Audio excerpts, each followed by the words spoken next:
Netflix hat die Art, wie wir Medien konsumieren, revolutioniert. Hollywood-Streifen zu Hause zu schauen war früher echt unüblich. Aber Netflix ist deutlich mehr als ein Streaming- oder ein Verleihdienst. Genauso wie Disney Plus nur der Name des Streamingdienstes dahinter ist auch Disney selbst mehr. Netflix ist ein Medienunternehmen, das selbst auch massig Inhalte produziert. Das habt ihr wahrscheinlich schon gemerkt. Vor allem ist Netflix aber eines: ein datengetriebenes Unternehmen. Und wir schauen uns heute an, warum Netflix das produziert, was sie produzieren, oder warum sie erfolgreiche Serien absetzen und warum dieses Konzept sogar erfolgreich ist. Ich bin noch Generation Videothek. Da musste man zu einem physischen Laden gehen, hat sich eine DVD oder VHS ausgeliehen und durfte die eine Weile behalten. Als Netflix dann mit ihrem DVD über Postdienst angefangen hat, habe ich das nicht wirklich mitbekommen, denn das war hauptsächlich in den USA, soweit ich das weiß. Ich war bei dem deutschen Gegenstück Verleihshop, die, glaube ich, sogar heute noch DVDs per Post verschicken, aber das nutzt kaum mehr jemand. Ich meine, komm schon, wer zahlt heute noch 5 € für einen Film? Außer natürlich im Kino oder für Sammler, aber nicht für eine Woche ausleihen. Fun Fact: Das war übrigens eine Zeit, in der ich wirklich viel über Videocodecs und Konvertieren von Medienformaten gelernt habe. Aber das ist eine andere Geschichte. Irgendwann in meinem Studium kam ich dann auch in den Genuss von Streaming. Ja, Netflix gibt's erst seit etwa 9 Jahren in Deutschland, auch wenn es mir schon deutlich länger vorkommt. Aber passend dazu gab es schon den ersten Netflix Originals, House of Cards. Wenn man ganz akkurat ist, war eigentlich Lilyhammer der erste Netflix Original, aber meiner war House of Cards. Do you play video games? Oh God, I got eaten again.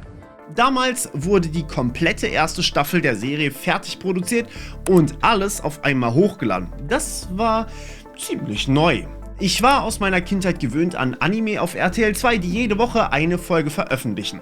Es war quasi unmöglich, mit einem Leben, das ich in meinen Kindheitstagen vielleicht noch hatte, mitzukommen. Eine Folge verpasst und naja, du hast die Folge halt wirklich verpasst.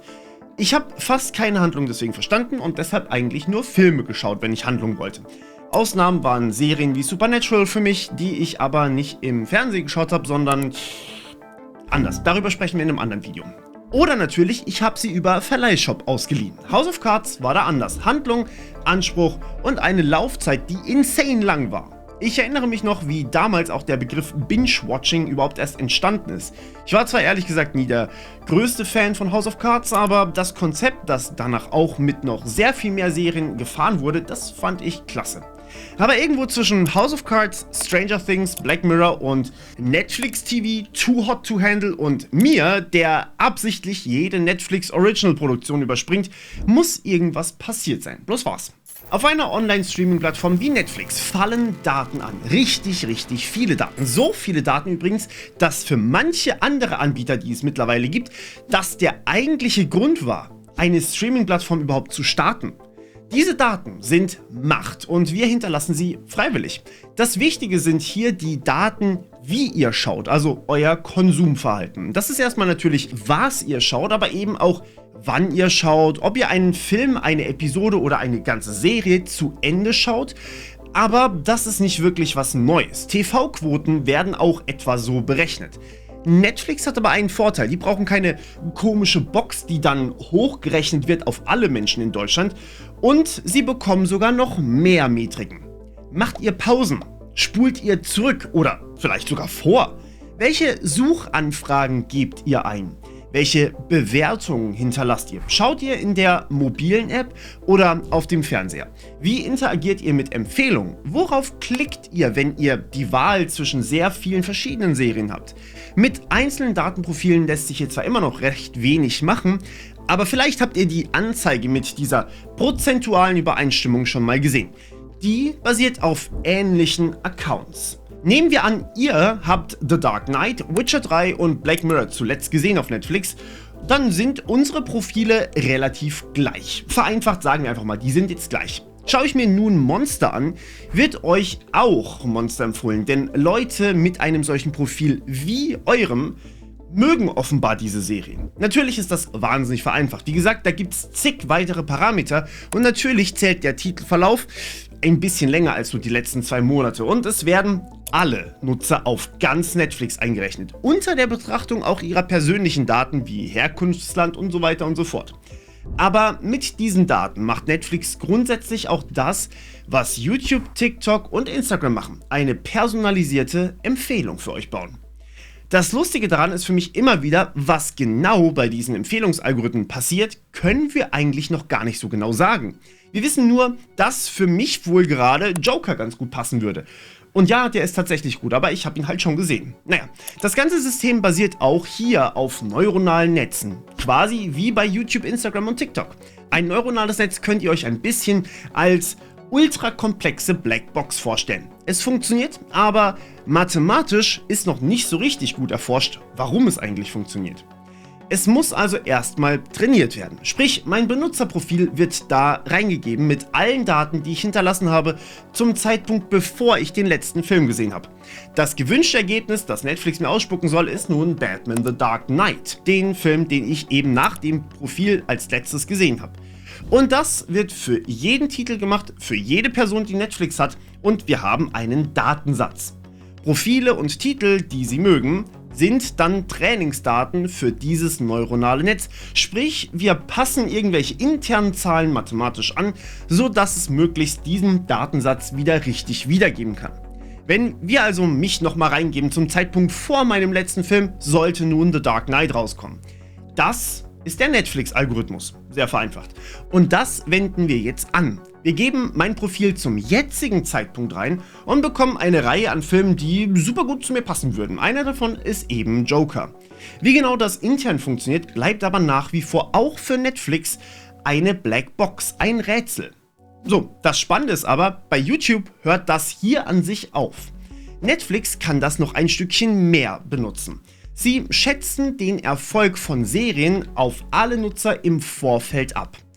Und hier liegt der Hund ein wenig begraben. Bevor wir allerdings weitermachen, möchte ich euch unseren Sponsor AG1 vorstellen. Dank Sponsoren wie Ihnen ist es überhaupt möglich, solche Videos wie dieses hier zu erstellen, und dafür bin ich Ihnen wirklich dankbar. Ich bin momentan selbst ziemlich hart am Überarbeiten meiner Gesundheit, mehr Sport und vor allem schraube ich auch an meiner Ernährung. Deswegen ist AG1 zum festen Bestandteil meiner täglichen Routine geworden, um im stressigen Alltag meine Gesundheit und Nährstoffaufnahme zusätzlich zu unterstützen. AG1 enthält neben essentiellen Vitaminen und Mineralstoffen auch wichtige Botanicals und Bakterienkulturen. Ich will fokussiert und mental gut in Balance bleiben, dabei hilft es mir. Seit jetzt 3 Monaten nutze ich es deshalb, allerdings nicht mehr direkt morgens, sondern mittlerweile häufiger nachmittags, neben den letzten Schliffen an den Videoskripts. Gemeinsam mit meinem Proteinpulver im Shake passt das auch ganz gut rein, wenn ich eigentlich gerade viel zu tun habe. Und damit ich während der Gamescom fit bleibe, bei der ich jetzt in diesem Moment gerade bin, wo ihr dieses Video seht, brauche ich auch starke Abwehrkräfte. Auch hier habe ich diese Hilfe gelegentlich nötig. Bei der Gamescom mit diesen praktischen Travel Packs. Ich kann euch wirklich wärmstens eine Ernährungsberatung empfehlen oder beim Arzt eure Blutwerte abzuklären. Wenn dort ein Mangel erkannt wird, solltet ihr dringend etwas dagegen unternehmen. Passend dazu habt ihr unten in der Beschreibung die tolle Möglichkeit, zu eurer ersten Bestellung mit meinem Link 5 Travel Packs und einen Jahresvorrat an Vitamin D3 und K2 inklusive Aufbewahrungsdose zu bekommen. Vielen Dank nochmal an AG1 für die Unterstützung dieses Videos. Wie kann also eine Community, eine Menge an Zuschauern über neue Inhalte entscheiden, ohne wie bei mir mit Kommentaren zu interagieren und Videos zu fordern? Ich bekomme von YouTube auch einen ganzen Haufen Daten. Zum Beispiel, dass ich hier definitiv "Es ist Mittwoch, meine Kerle" sagen kann und 96% von euch fühlen sich mit "meine Kerle" angesprochen. Oder, dass 53% von euch den Abo-Button zweimal gedrückt haben aus Versehen. Spoiler, das klappt nicht so gut. Oder, und hier wird es jetzt interessant, dass ihr auch Jules, Alexi Bexi und Simplicissimus schaut. Erstens, gute Wahl. Zweitens, damit kann ich was anfangen. So sind zum Beispiel von meiner Seite aus für September Hacking-Story-Videos geplant, weil ich davon ausgehe, dass ihr sowas mögen könntet. Zurück zu Netflix. Hier passiert jetzt genau dasselbe, nur noch viel extremer. Eine Netflix-Produktion hat viel mehr Einfluss auf die gesamte Plattform Netflix als ein YouTube-Video auf YouTube. Denn es gibt insgesamt deutlich weniger Content auf Netflix als auf YouTube. Wenn nun also 1,6 Milliarden Stunden lang Squid Game geschaut wurde und es dadurch die Staffel mit der meisten Watchtime insgesamt ist, wird natürlich eine zweite Staffel kommen. Wenn ihr ein Video in die 100.000 von mir bringt, mache ich auch noch weitere ähnliche Videos wie dieses. Nicht ganz so einfach wird's allerdings mit Grenzfällen. Beim Kino ist das einfach. Sind die Einspielkosten wieder drin, ist das Ding ein Erfolg. Aber wie definiert Netflix eigentlich den Erfolg einer Serie? Klar, Squid Game war krass, aber vor allem war es verhältnismäßig günstig. 2,4 Millionen $ pro Folge im Vergleich zu Stranger Things mit 8 Millionen oder The Crown mit 10 Millionen pro Folge. Klar, habe ich hier auf YouTube ein Budget von MrBeast, kann ich euch ganz andere Videos erstellen als das, was ich jetzt aktuell mache. Aber Netflix hat grundsätzlich jedes Budget. Die Frage ist jetzt, was sich lohnt und was nicht, denn Netflix lässt euch nicht bezahlen für einzelne Serien. Altered Carbon beispielsweise, eine Serie, deren erste Staffel ich sehr genossen habe, kostete etwa 7 Millionen $ pro Folge. Und während bei der ersten Staffel auch wegen eines ziemlich hohen Werbebudgets 2,5 Millionen Menschen die Serie gesehen haben, waren es am Ende der ersten Staffel nur noch 1 Million Menschen, die die letzte Folge auch gesehen haben. Mit diesem Produktionsbudget müssten also jeder der 1 Million Zuschauer 126 € für diese Serie bezahlen. Oder grob 10 Monate zahlender Kunde für Netflix sein, nur wegen dieser Serie. Solche Serien werden dann meistens abgesetzt. Die Produktion von Reality-Shows wie Too Hot to Handle zum Beispiel kostet geschätzt 500.000 pro Folge. Hier ist, sagen wir mal, Netflix nicht so offen mit ihren Daten, okay? Dafür haben 29 Millionen Haushalte die Serie gesehen. Es wird also nun bald Too Hot to Handle Germany geben. Muss ich mehr dazu sagen? Erfolg misst sich bei Netflix nicht nur an den Viewern, sondern vor allem am Gewinn. Und es gibt aus einer Data Science Perspektive hier einige Stellschrauben. Du kannst bei der Produktion sparen oder du wirst ein viraler Hit. Und ja, da spielen deutlich mehr Informationen rein als nur die Zuschauerzahlen. Ihr könnt euch das hier auch etwas vereinfacht wieder so vorstellen. Wie viele Stunden verbringen Netflix-Kunden pro Tag auf der Plattform? Das sagt uns Netflix zwar nicht, aber sie haben diese Metrik natürlich intern für sich vorhanden. Sagen wir jetzt einfach mal eine halbe Stunde. Okay, jetzt baut sich Netflix eine Serie als Konzept auf. Titel, Handlung, Zielgruppe, einfach alle Informationen zu dieser Serie, bevor sie überhaupt in die Produktion gehen.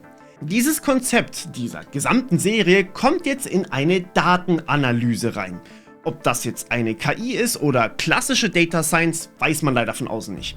Aber am Ende kommt hier auch wieder eine vermutete Gesamt-Watchtime raus. Eine Zeit, mit der sie eine Schätzung haben, wie lange sie ihre Kunden an die Plattform binden, damit das Abo weitergezahlt wird. Das Abo, das ihnen dann am Ende auch wieder Geld einbringt. Die Watchtime, die Klickrate in den Empfehlungen, all das wird dann natürlich so optimiert. Sogar das Marketingbudget kann sogar optimiert werden, um den größten Gewinn zu erwirtschaften. Und Trainingsdaten für diese KI oder für dieses Data Science Modell haben sie natürlich auch. Bisherige Produktionen haben so viel gekostet, haben dieses Konzept gehabt und erwirtschaften diese Watchtime, wenn man so möchte.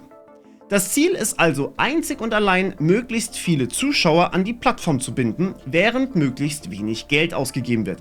Und hier sehen wir einen interessanten Ansatz. TV-Formate wie Bachelor oder Germany's Next Topmodel sind auch verhältnismäßig günstig zu produzieren und ziehen viele Zuschauer an. Denn die meisten Menschen schauen solche Formate. Altered Carbon ist zu komplex und gleichzeitig zu teuer in der Produktion und so sinkt die Qualität, zumindest in meinen Augen, von jeder Produktionsfirma, die so optimiert wie Netflix. Die Metrik Gewinnspanne ignoriert hier eben eine gewisse Menge an Menschen, wie mich zum Beispiel, die aufwendige Produktionen mit Tiefgang, wie zum Beispiel Oppenheimer, gut finden.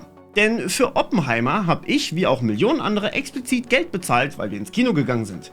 Bei Netflix ist alles in meinem Abo enthalten. Es wird also datengetrieben optimiert und der Preis ist am Ende eben doch, was wir bekommen. Das ist eigentlich das moderne Angebot und Nachfrage oder der Markt regelt. Nur eben dieses Mal, dass noch nicht alle Firmen diesen Ansatz verfolgen und alles mit Data Science optimieren. Und wir machen jetzt mal ein kleines Experiment zum Nachdenken für euch. Was heißt das, wenn wir datengetriebene Geschäftsentscheidungen auf Dienstleistungen wie zum Beispiel unser Gesundheitswesen anwenden? Nur noch die lukrativsten Behandlungen werden im Krankenhaus angeboten, wie etwa Knieoperationen statt Vorsorge, wie mit Reality-Shows statt AAA-Serien. Nur wer viel Geld hat, bekommt gute Ärzte und eine vollumfängliche Behandlung, wie es bei Oppenheimer der Fall ist. Und natürlich muss bei den Technologien gespart werden. Lieber ein paar Geräte weniger, die nur zur Absicherung da sind, solange man weniger Schaden macht, als man einspart. Manchmal kommt es eben auf die Metrik an. Und die Metrik gewinnen ist manchmal sinnvoll, aber nicht immer die beste. Um es auf Netflix zu beziehen. Für mich ist seit Witcher Staffel 3 eine Netflix-Produktion automatisch eher ein, oh je, erstmal Rezension lesen. Und meistens habe ich damit recht.